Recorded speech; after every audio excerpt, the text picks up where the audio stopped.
Hello friends, welcome to defence matrix. तो Global Times की तरफ से एक न्यूज़ आ रही है जिसके हिसाब से चाइना का जो J-20 है उसने 17-0 से विक्ट्री स्कोर की है Su-30 MKK के अगेंस्ट में एक वॉर एक्सरसाइज में। तो यहाँ पर उन्होंने एक इंडिकेशन देने की कोशिश करी है कि जो J-20 है वो Su-30 MKI को पूरी तरीके से डिस्ट्रॉय कर देगा। तो यहाँ पर जो नंबर बताए गए हैं वो 17-0 बताए गए हैं। तो इसके दो मायने हैं, या तो J-20 इनविंसिबल है, गॉड लाइक है, उसका कोई कुछ कर नहीं सकता, या तो उनके जो Su-30 MKK के पायलट्स हैं वो एकदम थर्ड क्लास हैं।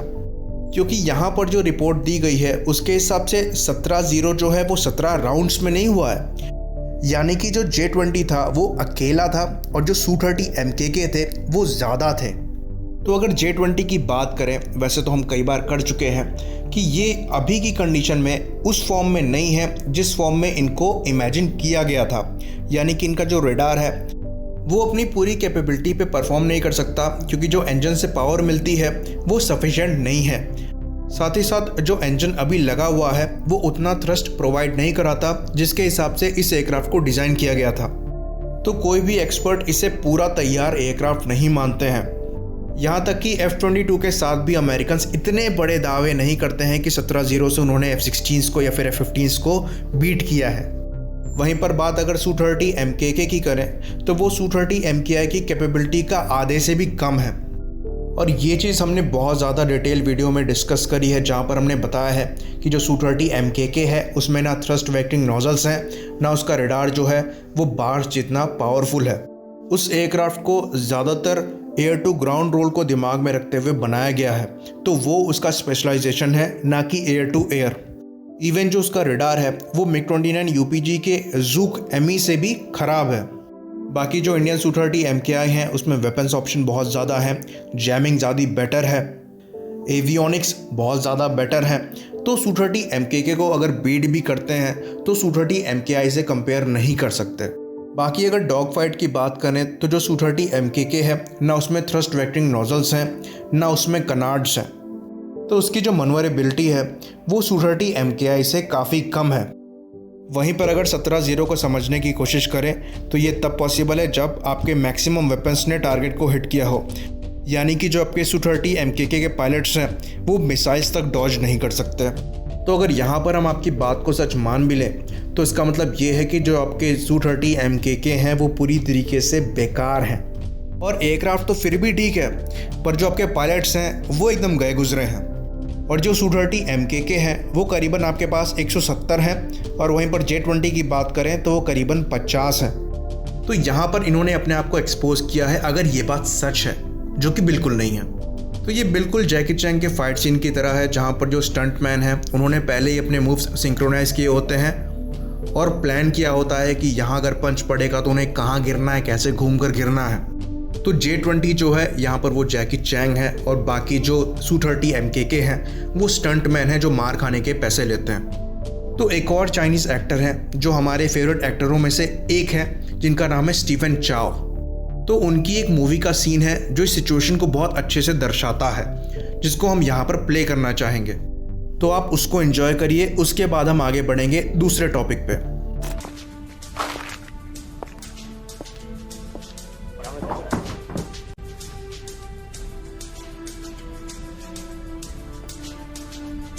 啊，條女索喎，係咪呢條女啊？梗係啦！喂，醒神，好嚟，嚟。嗱，如果你搞得贏我，我就將中亞病夫4個字出個肚。僆仔係咪唔信啊？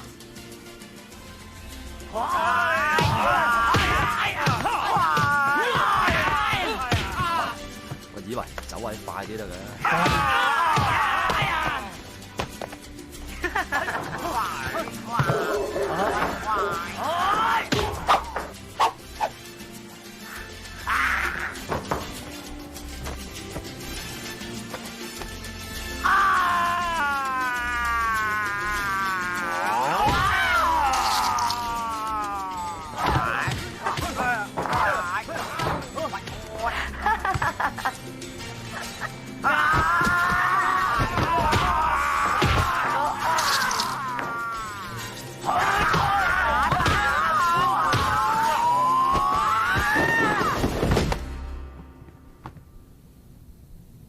तो हम आशा करते हैं कि आपको ये क्लिप पसंद आई हो। अब हम आगे बढ़ते हैं और बात करते हैं लॉकहीड मार्टिन के लेज़र वेपन सिस्टम की।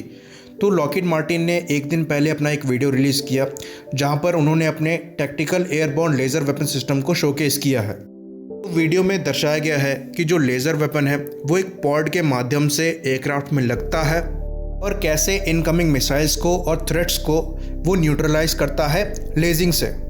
तो वीडियो में दर्शाया गया है कि कैसे जो F-16s हैं वो एक एवैक्स को बचाते हैं लेज़र को यूज़ करते हुए इनकमिंग मिसाइल को न्यूट्रलाइज करके।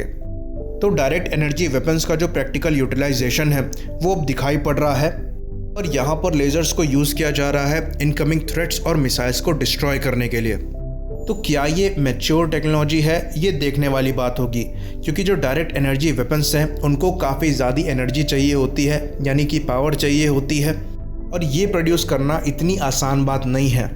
जो सबसे ज़्यादा टाइम कंज्यूमिंग प्रोसेस होता है वो रिचार्ज करना होता है, यानी कि अगर एक बार आपने डायरेक्ट एनर्जी वेपन को यूज़ कर लिया उसके बाद वो एनर्जी को दोबारा चार्ज करता है, उसके बाद ही आप दोबारा उसको यूज़ कर सकते हैं। तो ये इन्फिनाइट नहीं होता है, यहाँ पर आपको चार्जिंग टाइम देना पड़ता है, जो कि एक बहुत बड़ा ड्रॉबैक है। और जो साइंटिस्ट हैं वो इसी पे वर्क कर रहे हैं कि जो रिचार्ज टाइम है उसको कैसे कम किया जाए। तो ये जो pod based laser weapon system को शोकेस किया गया है, ये देखने वाली बात होती है कि ये कितनी बार यूज़ किया जा सकता है और इसकी जो एफिशिएंसी है वो कितनी ज़्यादा है। तो ये देखने वाली बात होगी। अभी ये चीज़ क्लियर नहीं है, पर दिखने में ये काफ़ी इम्प्रेसिव है। तो इसी बात पे इसे ख़त्म करेंगे। लाइक करिए, सब्सक्राइब करिए। जय हिंद।